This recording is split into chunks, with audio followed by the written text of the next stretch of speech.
Okay, so here we are, episode 1 of Care to Share. This is a podcast for anyone who's thinking deeply about staff retention, employee well-being, or quality of care in the care sector. These are things that I think keep a lot of people up at night, and we're here to speak to experts from both the front lines and the head offices to get their insights, their stories, and practical tips. So with me today, episode 1, is Norma Sherwin. So Norma has been in the care sector for 38 years. What I really enjoy about Norma is two things. One is her passion. It shines through really clearly when she talks. But secondly, it's how articulate she is about that. So she's got a really great way of explaining the why behind the what that she does. So I'm going to let you introduce yourself, Norma. Thanks very much for coming on. Thank you very much, Elan. That's very kind. Thank you. Yes, what do? I care for them that care for others, basically. So looking after care home managers while they're running the regulated services, because they're the front line, they're at the coalface, they're doing all the daily graft and stuff with a massive legal responsibility.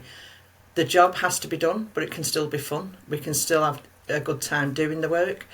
And it's the way that they manage themselves while they're managing the workload that concerns me and that I try and support and help with. I like to work in a proactive way to make sure that they are caring for themselves first, and that way then they can carry on caring for others longer and deeper. So that's my main aim with what I do at the moment. I really like you've always got like in the middle of your explanation there's always like a great soundbite. I think you said the job has to be done, but it can still be fun. That's the one. I really like it. It doesn't have to be a daily grind, does it? You know, there's always some good in there, isn't there, that we can do, even though it is a massive role. You know, there's a lot of joy to be had from care home managing, as well as the downside. And I think, like in any, whether it's a job or anything in life, when you have a common struggle with people, I think it does a lot for like relationships and bonding. Definitely. I found that in past jobs, and they're really tough. But if you're going through it with other people, it really builds something between you. But obviously with managers, sometimes I guess they feel quite alone as well. Yeah, you know, I mean, they have team building things, they have other managers there, but it's the time that they have to go to these things, the time they have to go to other managers. And sometimes, you know, we humans, we don't want really to tell somebody down the road that we're not quite coping today. And might not be the workload, it might be the home life is coming in with them to work, and you know, you're going through a divorce or somebody's not so well at home. You don't really want to be leaving home to go and do the work, but you don't feel so well yourself. But you know, you're still carrying on, and some people just don't like to ask for help. I think quite a lot of people don't like to ask for help, but people like to help. So when we do ask, we're actually, you know, people are waiting to be asked, aren't they? Really, in some way, you know, like, you know, if somebody asks for help today, we go and help, and tomorrow it might be their turn to come to us. So they do sometimes get in a mindset of, you know, I don't want to seem a failure, I don't want to seem like I'm not coping. What would they think of me as a manager when I'm supposed to do it all and know it all and be it all?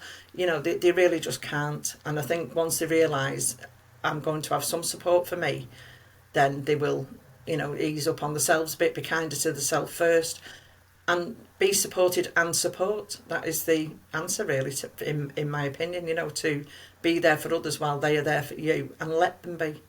Because sometimes, like I say, we don't.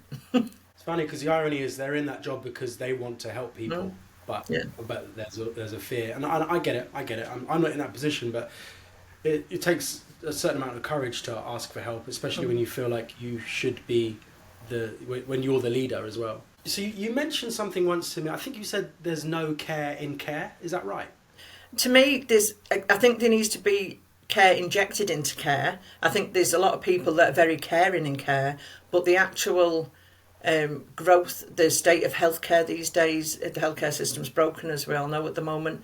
And while we're running around being human doings instead of human beings, the care can't happen.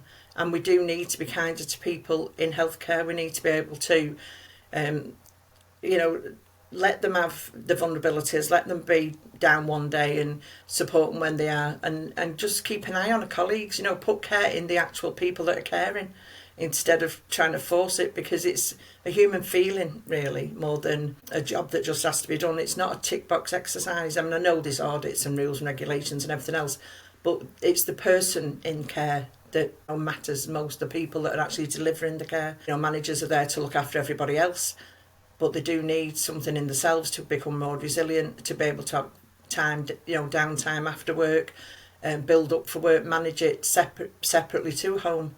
They do need that, but they have a massive legal responsibility, which is daunting at the back of your mind all the time. Once you realise what it can do for you, it is quite a scary situation to be in. And really, I think it's putting back in the heartbeat back into care is what I'm trying to say, I think, to do it so that, people can just be people. Obviously we can't just be running around hugging and doing all the time and things, but it's the cup of tea when you need it, the phone call when you need it, just a message to say, hi, how you doing? Hope you're okay, don't respond, I'm just checking in on you, because then it's another thing to do, isn't it? And that's, that's massive for people, really, is just to have somebody there to sometimes just pat them on the back. I actually saw what you did there, that was good. But we don't tend to do that, do we? So there is quite a lot of care missing in care. Yeah. And you said something interesting about we're human beings, not... Yeah. Oh yeah, because we start just doing and doing and doing, instead of being that person and being our authentic self. To me, it's, say when you're first born or you come into the world, you're given a human to look after. What are we doing with that human? And if I'm my human to look after, am I looking after that human? Or am I neglecting that human as number one human for me to care for, as a soul caring? I'm here to care for this human. And when we go into these job roles, that human gets missed all the time, because we're giving all the time, we're doing this. There's always something more to do before we come to do something for our own human. I know it's a bit of a strange analogy, that, but it's how to care for you first, because the more you put into you, the more you can put into others. Agreed. Yeah. So at one point you were a turnaround manager, and there's something about when you went into a home to turn around, what was the first place that you focused on? The first thing I would ever do is go into the office, put my bags down, lock the office, and walk around the home and speak to as many people as I could. Get a feel for the home, meet the staff, meet the residents, see which families were there, and then take some time with, if you had an administrator in the home, I'd go and sit with them and start booking in meetings to meet with people. Invite the external stakeholders in, all your GPs, district nurses, relatives, have a residents meeting, set up your meetings so people feel included from day one. The sooner that you include people, the more they feel invested in what you're doing. And even if you have a meeting to say, I don't actually know I'm going to handle this yet, but this is what I've identified as needs doing, what do you think? They're included straight away, because it's their home and we're working in their home, they're not living in our work. So that's why we need to make that adjustment, to say, this is actually for you and I'm here for you and this is my job role. And then make sure that, then you can go to your audits and to the need to do's and make sure that side of things are done. Because obviously, like I say, legal responsibility, you have to be compliant. If you've got a home that's, like inadequate, say, then audit the home, pick up the last audit yourself, look at the differences and mark them down, because you'll see things differently than the other person did, and then highlight anything. And if anything needs to be escalated, just do it. Don't sit there and think, I've seen this, I'm a bit scared of safeguardings. If I look, it's not you, it's your job. So that's where this difference comes in, as keeping it separate from yourself personally. It's the job that your human's there to do, basically. So look at the job role and make the necessary calls that you need to make if it's a very bad home. And then, it will soon start picking up, but keep people involved the whole way. Keep telling them, even if you don't know. And if you don't know, say, I don't know right now, but I'll find out and come back to you. Communication, open communication, as open as possible. Obviously, you can't run around giving all the secrets away, especially if it's a home that's being sold, or it's going to close eventually.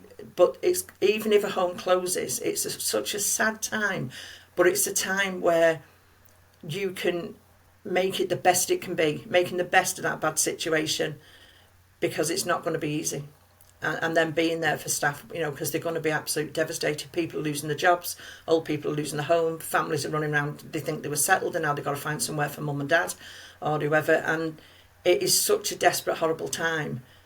But make it the best it can be with communication and care. So your thing, what was really apparent is that, like, even though you're coming in with a job to do and things to tick off, actually the first thing you do is come in and make sure everybody's included and make sure this is like this team effort. Yeah. And you're not coming in looking down on people and saying, here, you need to do these things. You're actually coming in, joining them and saying, how can we work together? Yeah, definitely. With any job, and especially a manager's job, when you look at home and you look at the staffing for the home, one of the staff members, like you need domestics, you need kitchen, you need carers, work nurses, whatever, one of the job roles is manager. And if that's your job role, you are part of that team. It's not, obviously they're on different levels, but you have different responsibilities. But just gently putting them in there and saying, there's my soft boundaries, but I have this role to do, and showing that you're very human. It just goes such a long way with people. It's you are part of what's needed for that home. You're not above it. So as soon as a manager thinks I'm the manager, it doesn't really matter, I'm okay. That's no, sorry, don't think so. And you also used to focus on the staff room first, is that right? Yeah, if you make sure your staffing levels are correct and that you've got the right team, look for any gaps in your team, any adjustments that need to be made. One home a few homes I've worked in, but one in particular, it was the staffing levels when I first went were really a bit ad hoc, and some days you'd have 2 or 3 carers in, other days you'd have 10 in. So once you settle that down, and what I did there was I put one member of staff, she was actually an activity lady, she came in, she could do care, domestic and everything, she was really good at everything. And I just got her in every day that she wanted to come in. And as the things built up, because she'd come in and wherever there was a gap, she could go and support straight away. So you're not waiting for an agency member to come in that then you have to do an induction with. You're draining your staff even more. It's disjointed in the morning or in the evenings when, the staff need to hit the ground running and go and help people straight away. And basically she'd just go and fill a gap wherever. And when we actually improved it over a couple of weeks, probably about up to 2 months to be honest, she would come in and say, there's nowhere today, everywhere's fully staffed. And I'd say, okay, then go to each unit and give everyone another 10-minute break for their efforts that they've made over the last couple of months. And then, we always have our lovely head office who, love to know about budgets. And you're overstaffing, you've got an extra person in every day for no reason. And I'd say, okay, now let's talk about the agency, because that's reduced, or it's gone now. Because the staff felt supported. I told them this would happen, it's happened. They know that if they're stuck, they were, and they were doing wonderful things. These carers were giving so much, and it was. I'll tell you quickly. It was a very poor area, and the first time I was there, I always worked like a couple of evenings as well, so I'd be there when the night staff came in. And this particular night, they came in with bags of shopping. I said, "Oh, you've all been shopping on the way in," and they were like, "Yeah," and I was like, "It's okay, you're allowed." Anyway, they actually were bringing in cleaning products and soap and shampoo and all sorts of residents. Now there's rules that you have to know where this stuff's coming from, you have a budget for it, you have to make sure your cost certificates are in place, your residents have a choice as to what shampoo they want. And I thought, this is really weird. So when I spoke to the staff and asked them what's going on, the budgets were being blown ridiculously on some products that wasn't needed, and there was a big stack of them, so we sorted that out. But they were using their money to buy stuff to come into this home to clean it. And I thought, that's where care is. That is such massive hearts. They're giving out of their basic wage, low pay, struggling at home. But the care mattered so much to them. Looking after the residents mattered so much that they were giving from their own pockets when they couldn't afford it. And to me, I just thought, you can't let these people be doing this. There's so many other rules broken with it. But once you pull it back and they can see it, and you can ask for it, what else do they need? Well, they need pillows, they need quilts, we need this. Okay, go and write me a list of everything they need and we'll look at how we're going to do it.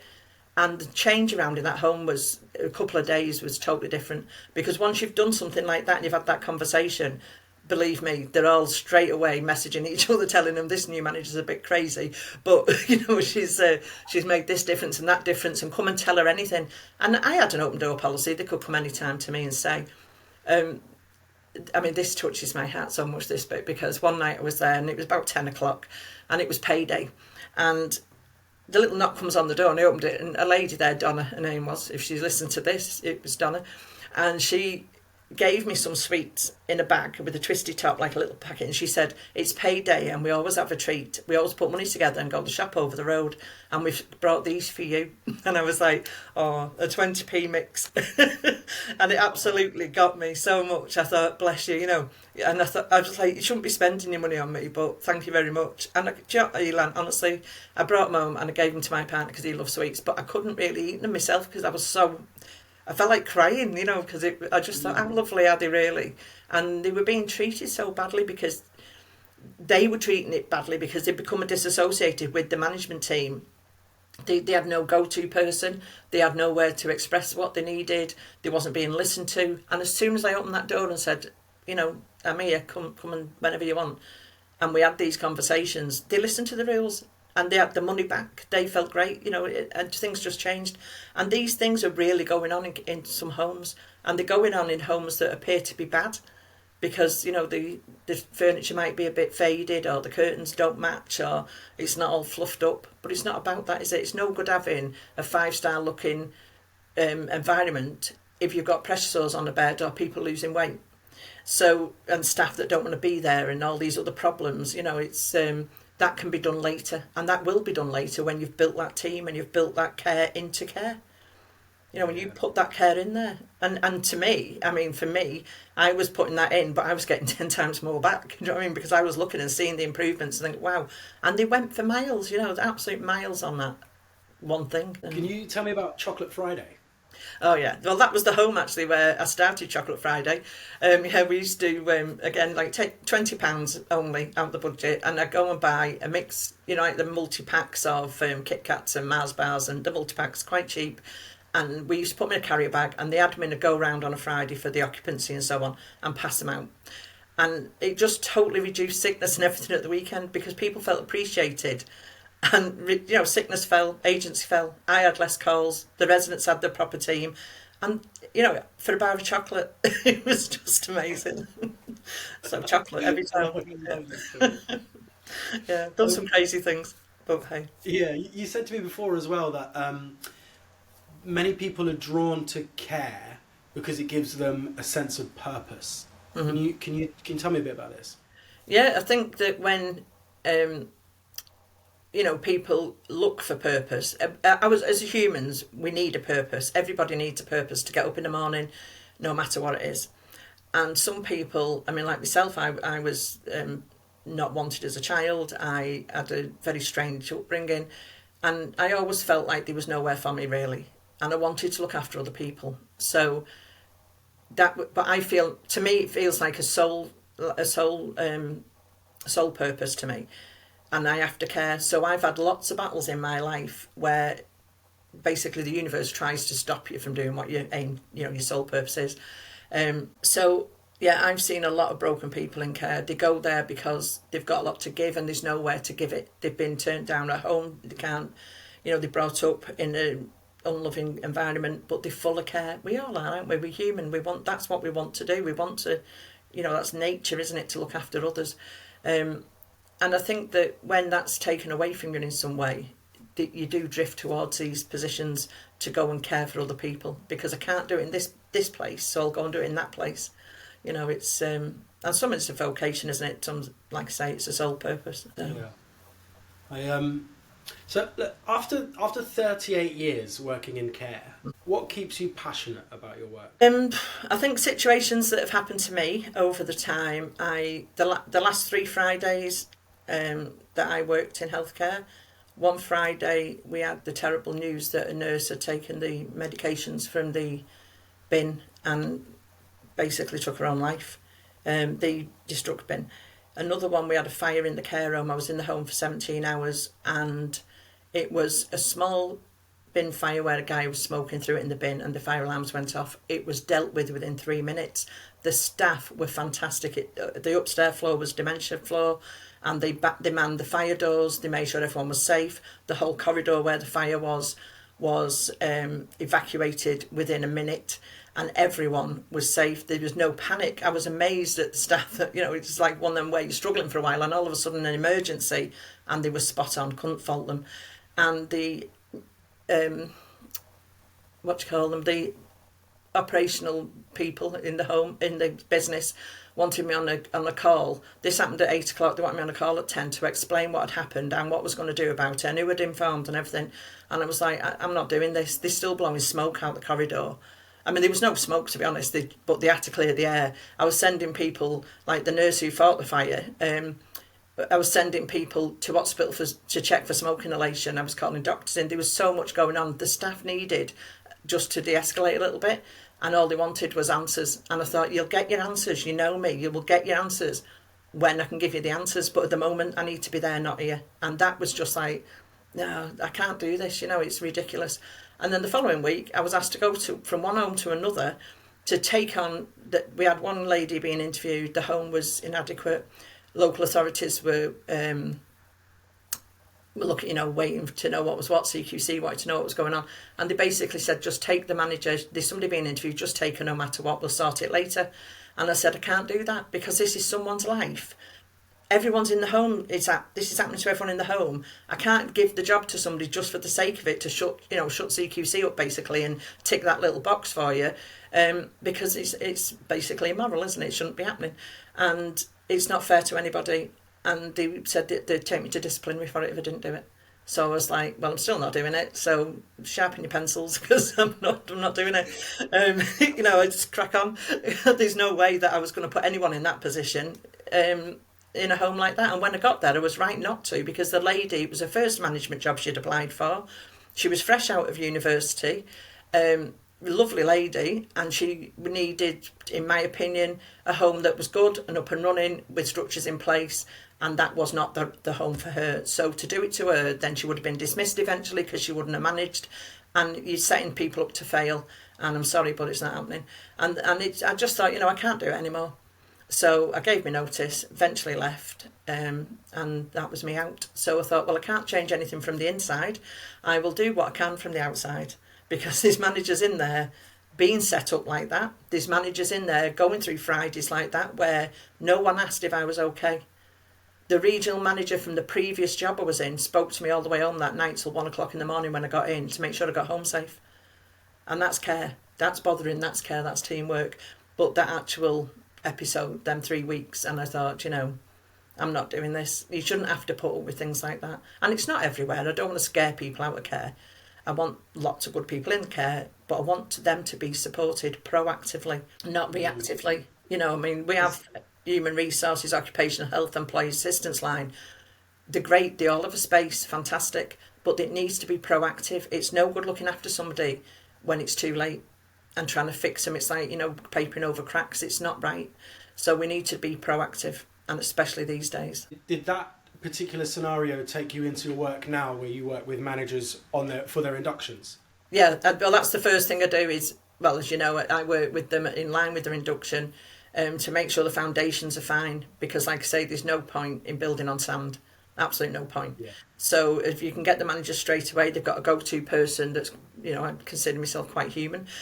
So they've got somebody that's been there, done it, knows where to start in the compliance side, as well as, right, what you're doing for you. How are you going to be as you? Like it's, how's Elan today? Not just get on with your work type of thing.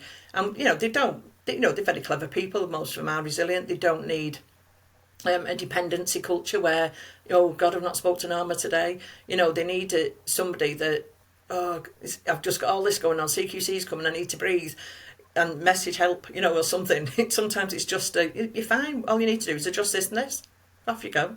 That's all they need sometimes, because it gets too busy to see it anymore. And they need to come up out the weeds and scan it and think, oh, that's where I should be. Go back to it. What's the, how strong is a relationship between an induction and, somebody who stays for a year? I really believe, and I've seen it with experience over the years, that if you get a really thorough induction, they feel valued, they know people better because they know which departments they're dealing with, they've met people in person on their induction, they feel supported from the offset, and it shows the standard of any company, to be honest, doesn't it? If you're going to bother about somebody from day one, then that's a provider of choice, really. That's somebody that people want to work with. You know, I don't really want to work with that company because they're just like, I've seen managers that could be given an induction form, and I've had it happen to myself where there's your induction form, we'll start filling it out, we'll get back to you next week. And 3 weeks later, you're like, so where did you put that induction form? You know, and you haven't seen it again, and it's not signed off. And then I've also been the other end where a manager's about to be dismissed, and in one of the drawers, because in managers' offices, them drawers, be careful if you're going in there, you know what I mean, because there's all sorts of stuff dumped in them. And you know, you open the drawer and there you find this manager's induction form that had 2 things signed off. And I was like, well, hang on a minute. She's saying she didn't know, and we can't prove she did because this is her induction form and it says nothing. No one's seen it through. The woman had been there 18 months and now they were trying to shove her out because she didn't know what she was doing a bit, apparently. And, you know, she was an absolute amazing lady. And, yeah, I wasn't very popular for that one when they kept her for another 2 years, but they made me go through the induction process with her again, and we started her back from day one, and she was fine. And as far as I know, she was there up till last year. She was there for about 4 years, so it does matter. It does matter from the beginning. I mean, you saved her job. That's her livelihood. But it's a reputation as well, because you know, if you're tied up with CQC, you're tied in with the NMC, which a lot of people are nurses that are managers. That, you know, they've got these responsibilities. They, you know, when they get sort of like noticed by people out because they've been dismissed and they've moved on, well, that's not fair because it wasn't actually their fault. So, you know, you have to be right about it, don't you? Okay. I mean, wow. Thank you very much for your time. We're just about running out of time, so I'm going to run you through some quick fire round questions here. Okay. What's one habit every successful care home manager should have? Staff communication. Regular staff communication. What's the biggest misconception about care workers? That they can keep going forever and they don't need any topping up. If you could change one thing about the industry overnight, what would it be? I would have deputy managers legally responsible under CQC like managers are, and I'd have full support in there for all management teams. Proactive support. That was 2 things, but... What's the most underrated skill for a care home manager? Most underrated? The audit cycle, to be honest. I'd say the audit cycle. And in one word, could you describe the future of care? In one word. Thinking of one good word. Hopeful. I'd be hopeful for care. Yeah, that's wonderful. Oh, okay. Thank you very much, Norma. No, you're welcome, Elan. Really enjoyed speaking to you. All right. Do you want to let anybody know where they can find you? Yes, thank you. Yes, I'm on LinkedIn under Norma Sherwin, obviously. My phone number, email, website, everything is on my LinkedIn. So if they go to LinkedIn, that's where I am. And they can phone me, message, text, whatever. Either if they want support, or they want support for the staff, or they want to look at some programmes, or if they just want to have a brew and have a chat, that's fine. Keep going. I might call you for a brew. Yeah, chocolate. We'll get chocolate.